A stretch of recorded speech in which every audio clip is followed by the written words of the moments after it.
पड़ेगा। एक दूसरी पवित्रता होती है मानसिक पवित्रता।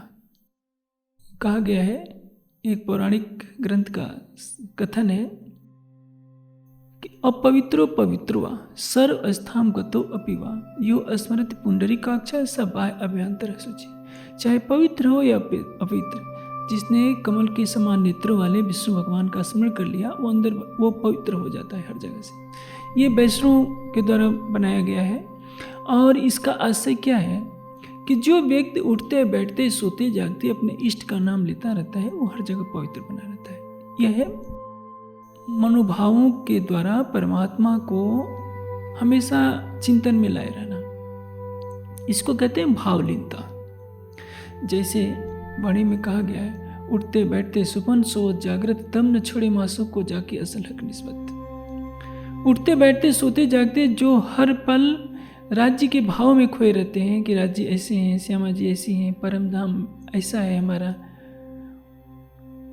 उनका हृदय पवित्र रहता है। और हृदय पवित्र रहता है तो यदि एक वक्त स्नान भी नहीं किया तो भी कोई ऐसा नहीं है कि कोई पहाड़ टूट पड़ता है। कर्मकांड के जगत में क्या देखा जाता है कि यदि आपने तिलक नहीं लगाया है, कंठी नहीं बांधी है, स्नान नहीं किया है, तो आपको शायद अच्छा नहीं माना जाए, किसी मंदिर में प्रवेश भी न करने दिया जाए। यदि आपने स्नान कर लिया है और तिलक लगा लिया है तो आप भक्त जी माने जाते हैं, भले ही आपके अंदर कुछ भी हो। मेरे ही जीवन की घटना है। अपने सन्यास के प्रारंभिक जीवन में मैं एक बार बैजनाथ धाम की तरफ गया था। मैं एकांत की खोज में था। मेरी उम्र लगभग 18-19 वर्ष की रही होगी। मैंने सोचा कि बैजनाथ धाम काफ़ी प्रसिद्ध है कि यहाँ रावण शंकर जी को ले जा रहा था, तो यहीं छोड़ दिया था, मैं देखूं तो अंदर क्या होता है। मैं बिना स्नान किए चला गया। पंक्ति में शंकर का मंदिर था, मैं देखता था कि देखूं कि क्या होता है अंदर। मैंने शिवलिंग को प्रणाम नहीं किया। पंडित को कुछ शक हुआ और उसने पूछा कि क्या आपने स्नान किया है? तो मैंने कहा कि नहीं। तो उसने मुझे बाहर निकाल दिया कि नहीं, बिना स्नान किए दर्शन नहीं कर सकते। मुझे तो करना नहीं था, न शंकर जी का दर्शन करने की आवश्यकता थी मुझे और न उनके कर्मकांड पूर्ण करने की। कहने का तात्पर्य क्या, मैंने जब वहाँ के लोगों से पूछा तो वहाँ एक बहुत बड़ा तालाब था,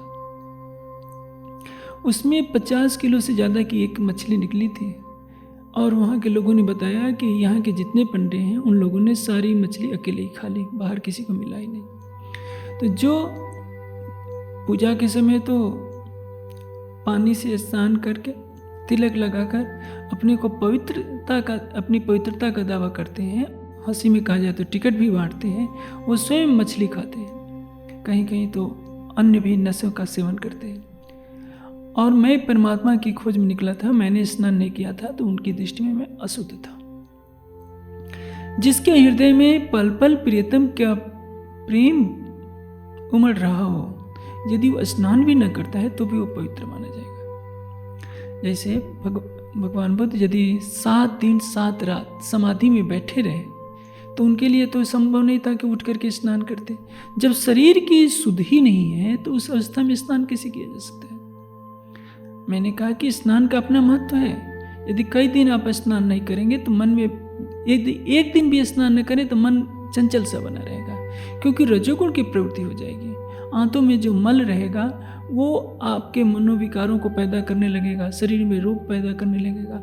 इसलिए शौच का तात्पर्य है बाह्य और अभ्यंतर शुचि पवित्रता, बाह्य और अभ्यंतर पवित्रता। जल इसमें महत्वपूर्ण कारक है। जल के संपर्क में आने से, जैसे हमें क्रोध आ रहा है, एक गिलास पानी पी लीजिए तो क्या होगा, सतोगुण का प्रवेश होगा, अंदर रजोगुण तमोगुण दब जाएंगे और क्रोध समाप्त हो जाएगा।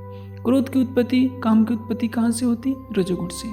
काम ऐसा, क्रोध ऐसा, रजोगुण समत हुआ। इसलिए हम आहार में सात्विक पदार्थों का सेवन करते हैं, जिसके द्वारा हमारी मानसिक पवित्रता बनी रहे। हम सतोगुण की राह पर चलें और ध्यान के द्वारा सतोगुण की राह का भी परित्याग करके त्रिगुणातीत प्रेममयी राह पर चल सकें।